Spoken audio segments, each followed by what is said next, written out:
Well, the great thing is the beautiful thing with this is that is the other than Caliban. I think that Mary Shelley articulates the plight of Caliban in a way that is profound, and she's articulating Milton, Paradise Lost. She's articulating so many things. The Romantics were reacting with emotion. After the Age of Enlightenment and the wars, they basically were punks.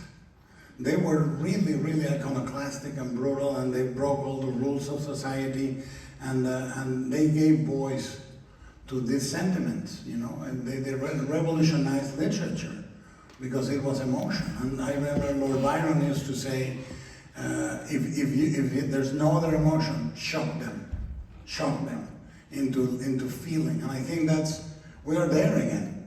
I think emotion is the new punk. Emotion, we are afraid of showing it, we're afraid of seeing it. That's what is really tragic. We are afraid of seeing emotion.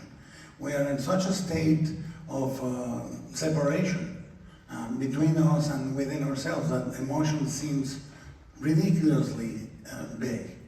And that is the only thing that's going to save us, to have empathy and emotion.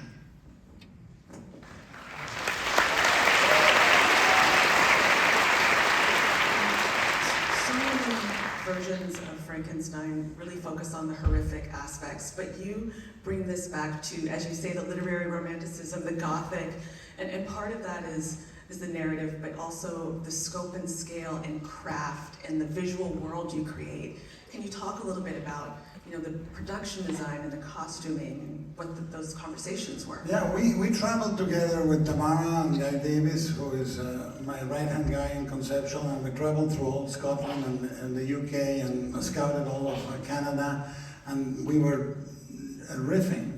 I have a moment in which we go deep into the shapes and the colors, and everything has to have a meaning. The circle is because of the circularity of the tail, the fact that the mirrors are circular. These guys are two sides of one coin. The Medusa is a misunderstood monster, blah, blah, blah. You have to cipher everything in images, and I think that is not, I've said it repeatedly in Toronto. The difference is I don't do eye candy, I do eye protein. I nurture the story through the themes, and wardrobe understands that wardrobe is production design. And production design understands that it is wardrobe and cinematography. We're not separate, we're a single unit telling the same story. And then you color code it or shape it.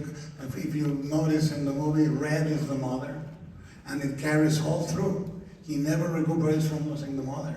And it's ciphered very carefully. And that's the way we approach it. The wardrobe, we loom the fabrics.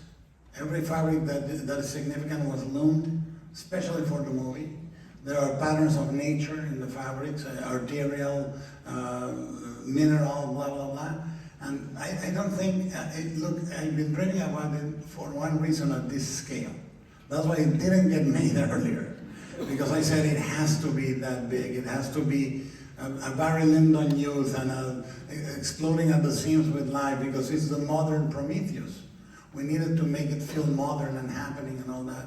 And we did enormous work into doing that.